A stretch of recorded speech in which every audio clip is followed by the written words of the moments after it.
article and had put his statement out. So there was already a preconceived plan that he was executing. And as somebody said earlier, Candace, I think, they just go back and grab these old models and try to deploy it each time and see if you're all sleeping. If you're not paying attention, it can happen. I'm just telling you that. These are all strategies, so keep alert and make sure you don't be misused by a very racist structure. The institution is a place that operates from a colonial model. The logic of Eurocentric knowledge is to colonize, it's to dominate, it's not to really inform, it's not to act like if there are any knowledges out there besides Eurocentric knowledge. Africana studies has been at the forefront consistently wherever it has started in challenging the Eurocentric bases of knowledge, in challenging Eurocentric ideas, in creating spaces where we can transform knowledge production, where we can advance the ways that we think about the world, the ways in which we understand how we operate in the world, the way in which human beings are identified in the world. And if we kind of get lost in this horrible structure, which we feel happy to be at Cornell and happy to be here at the Ivy League without realizing that people died for you to be here, then we really have betrayed the entire history. So I ask you, all of you, from whichever ethnic identity you're coming from, that you really need to stand and support this initiative and to challenge this attempt to erase all of the gains of 40 years. I see this as an insult to Professor Turner. It's a way of saying, at the end of your career, I can really undo everything that you have worked hard for. I see it as an insult to all of us, an insult to me. It's an insult to everybody who stands and has really contributed intellectually to the world in which we live in, and I am not going to stand for it.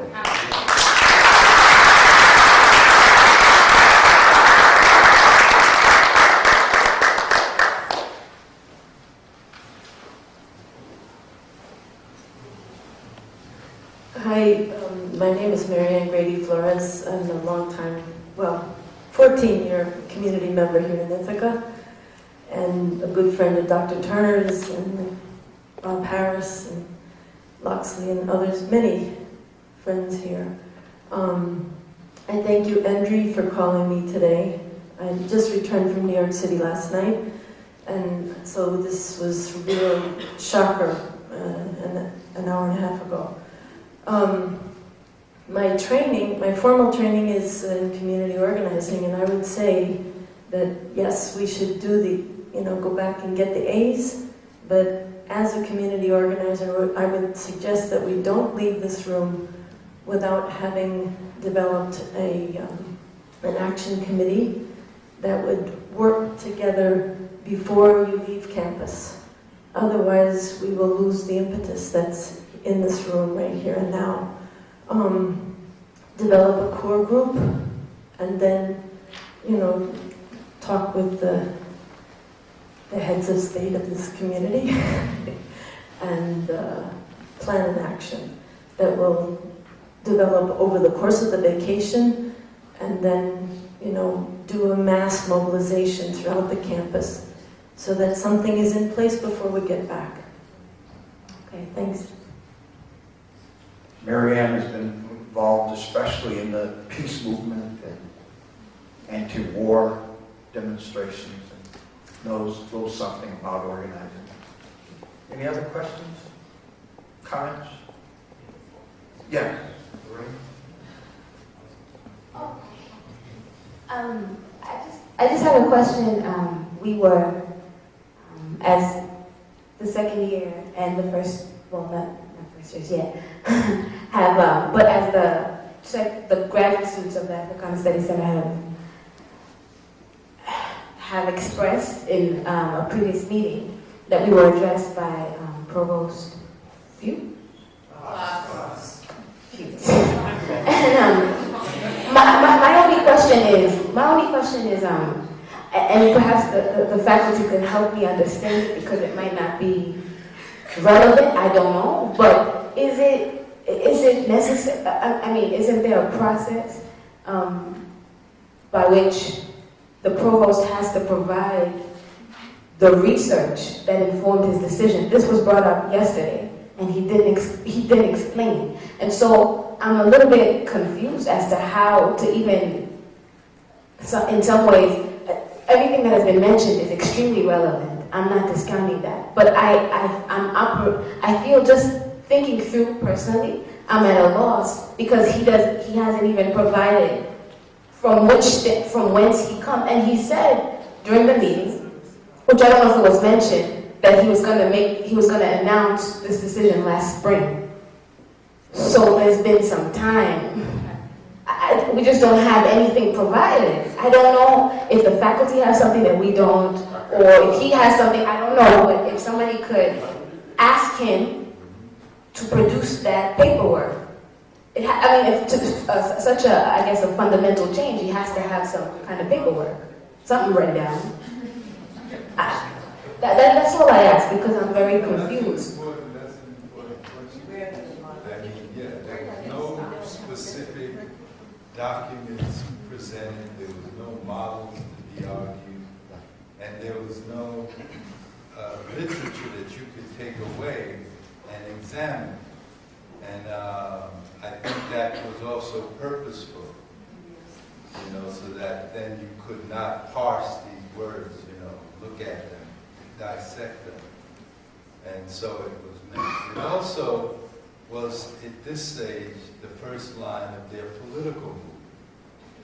The way in which it was orchestrated, the provost makes one statement, and then within a short time after, the dean of the Arts College issues his out on a wide internet.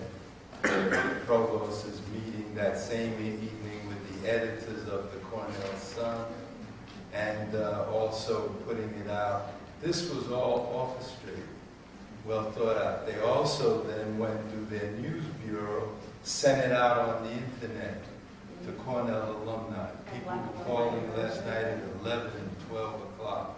Dear Cornell. So this was calculated to be that way, so that it could not stand the scrutiny that you're asking for. Because one saw even the kind of hesitation in the presentation. So I think what you're asking is very poignant and important. And perhaps we can demand it?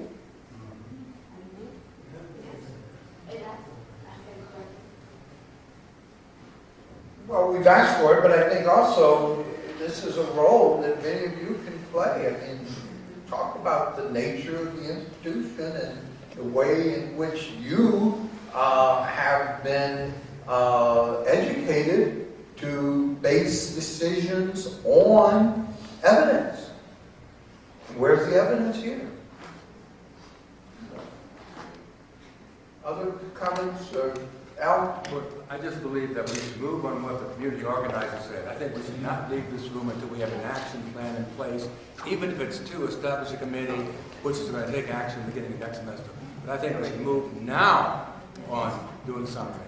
So maybe there's a list going around. Should everyone get their name on it? The list does not supersede people gathering at the front of the room and at least 5, 6 people minimum as a core group, and then have another group beyond that that would be supportive of whatever the decisions are that come up. right now.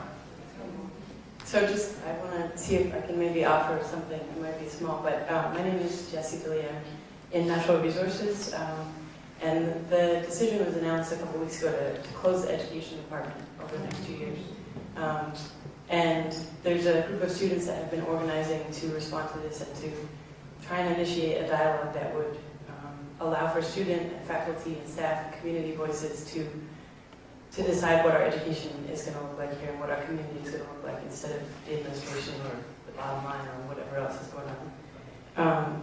So there are some students in place. I know I can't speak for all of them, but I want to offer my support and also that we're in the early stages of, in a short period of time, trying to organize a public action next Friday. So I hope that whatever committee gets formed, that maybe we could just combine forces or somehow have whatever's in place for that to allow for space for all of these voices to be heard. Because I'm unwilling to be part of an institution that, as you said, takes these voices that are speaking out against the norm and continuing to push them farther to the margins. So. Oh, I was just going to say that whether a committee is formed or not, I will definitely be putting out my feelers to the 7 years of alumni that I know, who also know years and years of alumni. And if there does form a committee, please use me. You guys know when it comes to Africana. So that's why I'm here. That's why I'm here. So I just want to say that. Well, I think those individuals who are